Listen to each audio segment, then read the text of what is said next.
বছরের পর বছর মরুভূমির তপ্ত বালুতে কিংবা বিদেশের কনকনে ঠান্ডায় নিজের ঘাম ঝরিয়েছেন আপনি। উদ্দেশ্য ছিল একটাই, পরিবারের মুখে হাসি ফোটানো এবং নিজের দেশের মাটিতে মাথা উঁচু করে দাঁড়ানো। কিন্তু একটা সময় আসে যখন প্রবাস জীবনের ইতি টেনে নিজ দেশে ফেরার প্রবল আকাঙ্ক্ষা জন্মায়। তখন মনে একটাই প্রশ্ন উকি দেয়, দেশে ফিরে আমি কি করব? আমার জমানো টাকাগুলো কোথায় বিনিয়োগ করলে আমি সফল হব? আসসালামু আলাইকুম। মোটিভেশন আইডিয়ার আজকের এই বিশেষ আয়োজনে আপনাকে স্বাগত। আজকের ভিডিওটি উৎসর্গ করা হয়েছে আমাদের সেই রেমিটেন্স যোদ্ধাদের জন্য যারা দেশে ফিরে নতুন কিছু শুরু করতে চান। আজকের ভিডিওতে আমরা প্রবাসীদের জন্য দেশে ফিরে 4টি অত্যন্ত লাভজনক এবং টেকসই ব্যবসার পরিকল্পনা নিয়ে বিস্তারিত আলোচনা করব। আমরা কেবল ব্যবসার নাম বলবো না, বরং কিভাবে শুরু করবেন এবং সফল হবেন তার পূর্ণাঙ্গ গাইডলাইন দেওয়ার চেষ্টা করব। তাই আপনি যদি একজন প্রবাসী হয়ে থাকেন বা প্রবাসীর স্বজন হয়ে থাকেন, তবে আজকের এই বিস্তারিত স্ক্রিপ্টটি আপনার জীবনের মোড় ঘুরিয়ে দিতে পারে।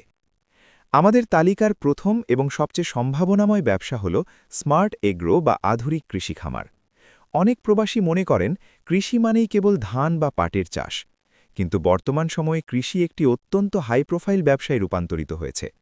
আপনি যদি শহর নয় বরং গ্রাম কিংবা মফস্বল থেকে সফল উদ্যোক্তা হতে চান, তবে এটি আপনার জন্য সেরা অপশন। বাংলাদেশ একটি কৃষিপ্রধান দেশ এবং বর্তমানে বিষমুক্ত টাটকা শাকসবজি ও ফলের ব্যাপক চাহিদা রয়েছে।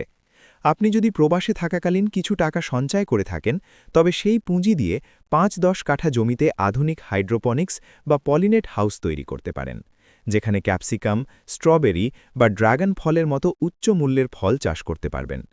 কেবল সবজি নয়, আপনি যদি উন্নত জাতের গাভী পালন বা দেশি মুরগির খামার করতে পারেন, তবে এর চাহিদা সারা বছরই থাকে। মনে রাখবেন, সফল উদ্যোক্তা হওয়ার মানসিকতা থাকলে ছোট থেকে বড় হওয়া কেবল সময়ের ব্যাপার। আমাদের দ্বিতীয় লাভজনক আইডিয়াটি হল আধুনিক মৎস্য চাষ। প্রবাসীরা অনেক সময় দেশে ফিরে বড় বড় পুকুর লিজ নিতে ভয় পান। তাদের জন্য বায়োফ্লক পদ্ধতি হতে পারে এক বৈপ্লবিক সমাধান। এটি একটি বিজ্ঞানসম্মত পদ্ধতি যেখানে অল্প জায়গায় অনেক বেশি মাছ উৎপাদন সম্ভব। আপনি যদি বড় কোনো ইনভেস্টমেন্ট করতে চান, তবে একবারে সব টাকা খরচ না করে ধাপে ধাপে বিনিয়োগ করুন। বায়োফ্লক পদ্ধতিতে মাছের মৃত্যুহার কম এবং অল্প সময়ে বাজারজাত করা যায়।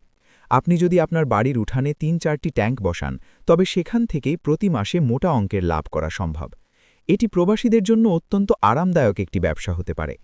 বর্তমান সময়ে ই-কমার্স এবং অনলাইন ডেলিভারি সেক্টর বাংলাদেশে দ্রুত বাড়ছে। এই খাতে পরিবহনের ব্যাপক চাহিদা রয়েছে। এটি আমাদের তালিকার তৃতীয় লাভজনক ব্যবসা। আপনি যদি বিদেশের রাস্তায় গাড়ি চালানোর অভিজ্ঞতা রাখেন, তবে বাংলাদেশে ফিরে একটি পিকআপ ভ্যান বা লজিস্টিক কার দিয়ে ব্যবসা শুরু করতে পারেন। বিভিন্ন কোম্পানির সাথে চুক্তি করে আপনি মাসিক ভিত্তিতে আপনার গাড়ি ভাড়া দিতে পারেন।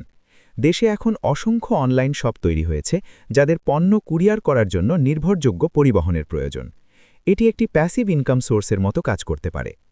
আমাদের চতুর্থ এবং সর্বশেষ আইডিয়াটি হল স্মার্ট রিটেইল শপ বা সুপার শপ।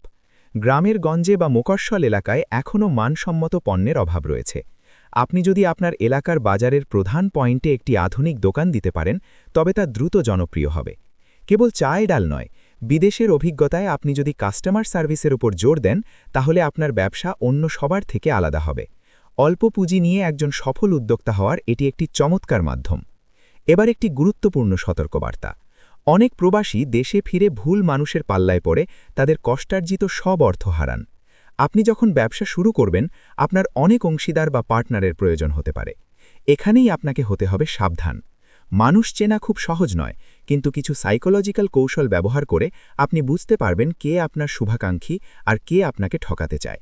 ব্যবসার পার্টনার নির্বাচনের সময় আবেগের চেয়ে বিবেককে বেশি প্রাধান্য দিন, কারণ সঠিক মানুষ পাশে না থাকলে যে কোনো লাভজনক ব্যবসায় লোকসান হতে পারে।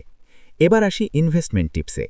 অনেক প্রবাসী দেশে ফিরে সব টাকা ব্যাংকে রেখে দেন এবং সেই সুদে সংসার চালাতে চান, কিন্তু মুদ্রাস্ফীতির কারণে আপনার টাকার মান দিন দিন কমছে। তাই ব্যাংক নয়, বরং স্মার্টভাবে বিনিয়োগ করুন। জমি ক্রয় করুন, কারণ এটি একটি স্থায়ী সম্পদ। শেয়ার বাজারে বুঝে শুনে দীর্ঘমেয়াদী বিনিয়োগ করতে পারেন। নিজের ব্যবসায় বিনিয়োগ করুন, যা আমরা ইতিমধ্যে আলোচনা করেছি। স্বর্ণ কিনতে পারেন, যা বিপদের সময় সহায়ক হবে। এবং সবচেয়ে গুরুত্বপূর্ণ, নিজের শিক্ষা ও দক্ষতার ওপর বিনিয়োগ করুন। এটাই সবচেয়ে বড় সম্পদ। মনে রাখবেন, ব্যর্থতা জীবনের শেষ কথা নয়। প্রবাসে যেমন আপনি শূন্য থেকে শুরু করেছিলেন, দেশের মাটিতেও আপনি পারবেন। অনেকে আপনাকে বলবে দেশে ব্যবসা করা কঠিন, কিন্তু ধৈর্য, সততা এবং সঠিক পরিকল্পনা থাকলে সফলতা আপনার হাতের মুঠোয়। প্রিয় প্রবাসী বন্ধু, আপনি যে দেশেই থাকুন না কেন, আপনার অর্জিত প্রতিটি টাকা আপনার ঘাম আর কষ্টের ফসল। এই টাকা কোনো হুজুগে পড়ে অপচয় করবেন না। সঠিক পরিকল্পনা করুন, বাজার যাচাই করুন এবং তারপর মাঠে নামুন। আমরা বিশ্বাস করি আপনি যদি সঠিক মানসিকতা নিয়ে কাজ শুরু করেন, তাহলে আপনিও হবেন একজন সফল উদ্যোক্তা। আজকের এই ভিডিওটি যদি আপনার সামান্যতম উপকারে আসে, তাহলে কমেন্টে আপনার মতামত জানান। আমাদের মোটিভেশন আইডিয়া বাংলা চ্যানেলটি সাবস্ক্রাইব করে আমাদের পাশেই থাকুন। আপনার প্রবাস জীবন সফল হোক এবং দেশের মাটিতে আপনার আগামী দিনগুলো হোক বর্ণিল। দেখা হবে পরবর্তী কোনো ভিডিওতে। ততক্ষণ পর্যন্ত ভালো থাকুন, সুস্থ থাকুন। আল্লাহ হাফেজ।